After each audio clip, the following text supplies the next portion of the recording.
A woman boards the F train on a Tuesday morning. Normal commute, coffee in hand. She sits down, pulls out her phone, and then she looks up. Across the aisle, on a plastic subway seat, is a shark. Not a toy, not a picture, a real, dead, 3-foot shark.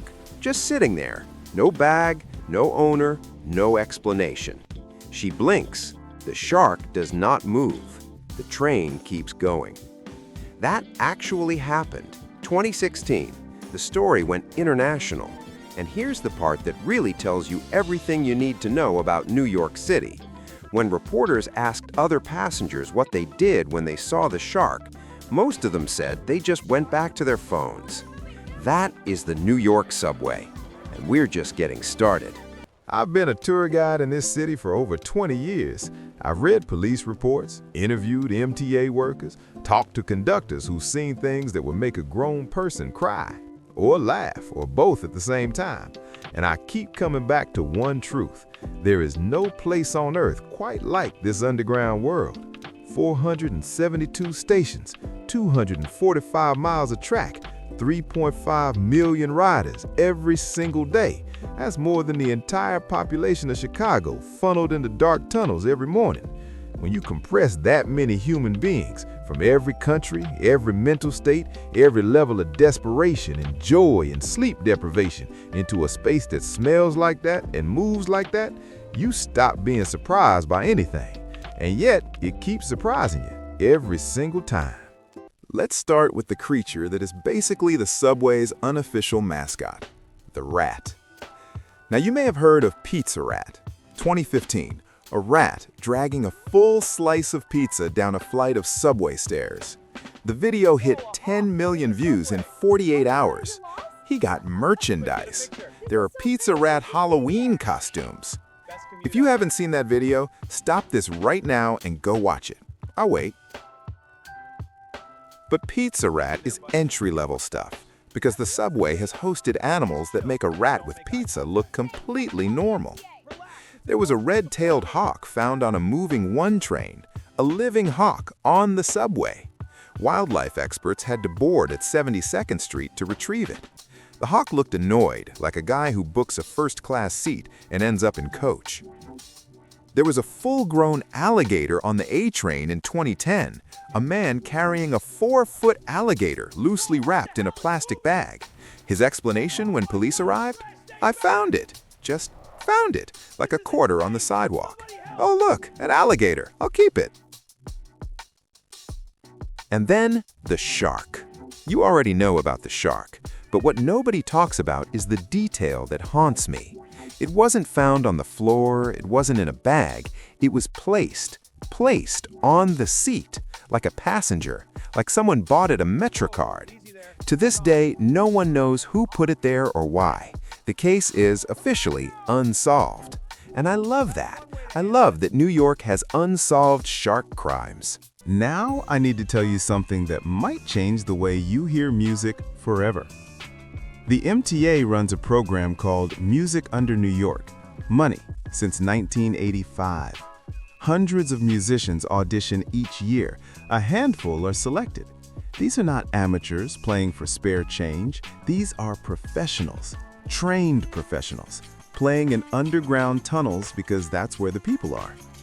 I once watched a full-string quartet, 4 musicians in formal wear, perform Vivaldi's 4 Seasons on the platform at 42nd Street Bryant Park.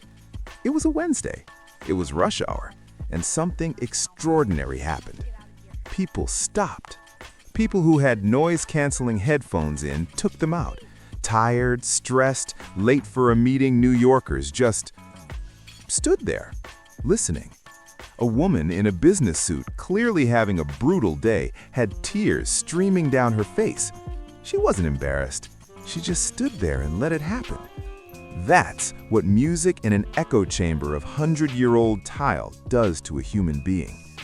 And then there are the Showtime dancers, teenagers from Brooklyn and the Bronx who perform acrobatic routines inside moving subway cars, flipping off the poles, handstands, jumping over sitting passengers. From a safety standpoint, the MTA has strong opinions about this.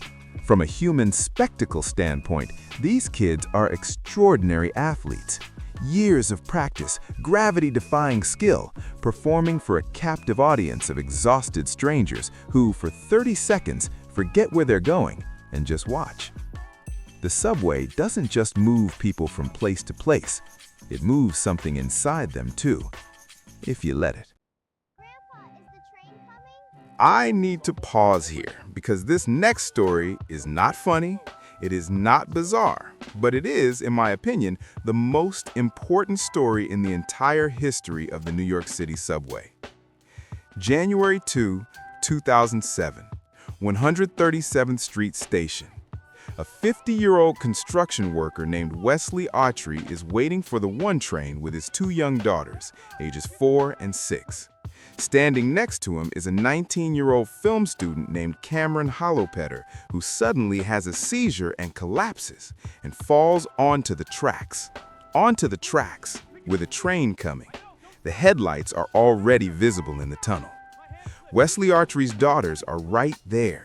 He has 4 seconds, maybe 5. He looks at his daughters, he looks at the tracks, and he jumps.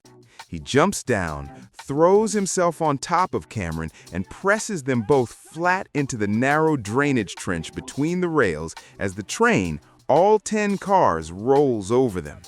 The train cleared his head by less than 2 inches. He had grease on his hat when he climbed back up. Grain grease from the underside of a subway car that passed over his head. Both men survived, and Wesley Autry climbed back onto the platform, picked up his daughters, and made sure they were okay. When reporters asked him why he did it, he said, and I want you to hear this, he said, "I just saw someone who needed help." That's it. Someone needed help, so he helped.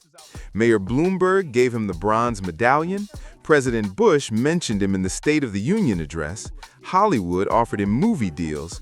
Wesley Autry accepted none of it. He went back to work. Every time I tell that story, every single time, I have to take a breath afterward because it reminds me what human beings are actually capable of when it matters. Okay, deep breath. Back to the strange. Excuse me, is that comfortable? The NYC subway has produced characters that no novelist could invent because reality in New York is more creative than fiction. There was a man, multiple witnesses, multiple incidents, who rode the subway periodically in a full suit of articulated medieval plate armor. Not a cheap Halloween costume, real armor. He sat down, pulled out a paperback, and read. He got off at 51st Street. No event, no explanation, just a night on his commute.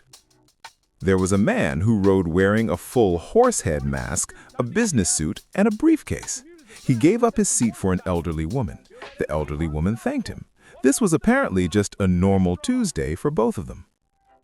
And I need to tell you about the No Pants Subway Ride, a real annual event started in 2002 by the comedy group Improv Everywhere. Every January, hundreds of New Yorkers board the subway in their underwear in January, completely deadpan, acting as though nothing is unusual. When tourists ask what's happening, regular riders just shrug, because 100 people in their underwear is the 7th weirdest thing they've seen this week. The subway does this to you. It recalibrates your baseline for normal until nothing surprises you anymore. And then a shark shows up on the F train, and even that only gets a glance before you go back to your phone. Here's something I genuinely love telling people about, because most New Yorkers, people who have ridden the subway their entire lives, have no idea this exists.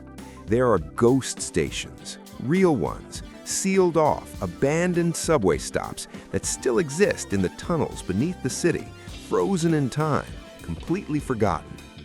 The most extraordinary is the original City Hall station, opened October 27, 1904, the very first day the subway ever ran, and it is beautiful.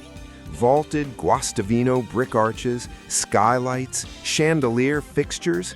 When this station was built, the city wanted the subway to be a civic monument, something that told immigrants and workers that they mattered, that their daily commute deserved to be beautiful. It operated for 40 years, then it closed in 1945 because the platform was too curved to accommodate longer trains, and it has sat there in the dark ever since, 40 feet below City Hall Park, one of the most stunning spaces in New York City, and almost no one alive has ever stood in it. If you ride the 6 train downtown past the last stop, instead of getting off at Brooklyn Bridge City Hall, the train curves around, and you can sometimes glimpse it through the window, just for a second. The old tiles, the arched ceiling, the ghost of a station that opened the day the subway was born. That moment, that flash of the past through a moving window, is one of my favorite things in all of New York. Every year, the MTA's Lost and Found receives roughly 90,000 items. 90,000! Obviously, phones, wallets, umbrellas, thousands of umbrellas. New Yorkers lose umbrellas like it's a competitive sport. But then it gets interesting. Among documented lost items in the MTA's history, multiple prosthetic legs, a jar of human teeth, a taxidermied raccoon, a live parrot in a cage, a running blender, still on, still blending, contents unidentified, a full set of medieval weapons, including a crossbow, and several funeral urns, which raises questions that the MTA has wisely chosen not to investigate further. The darkly beautiful part? Many of these were never claimed. Someone lost their jar of teeth.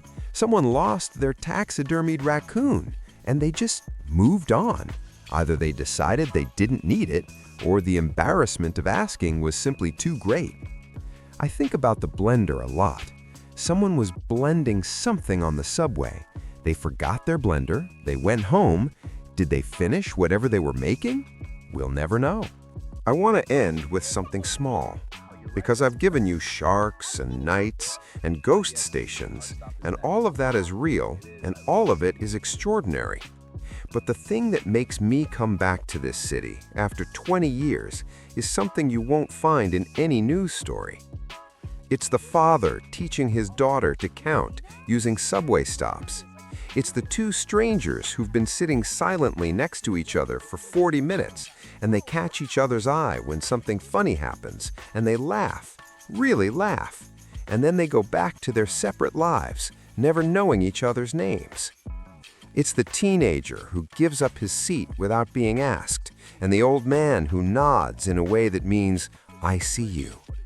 It's the musician at the far end of the platform playing into an empty corridor, and the one person who stops, just one, drops $1 without breaking stride, and the musician's face changes just slightly because someone heard him.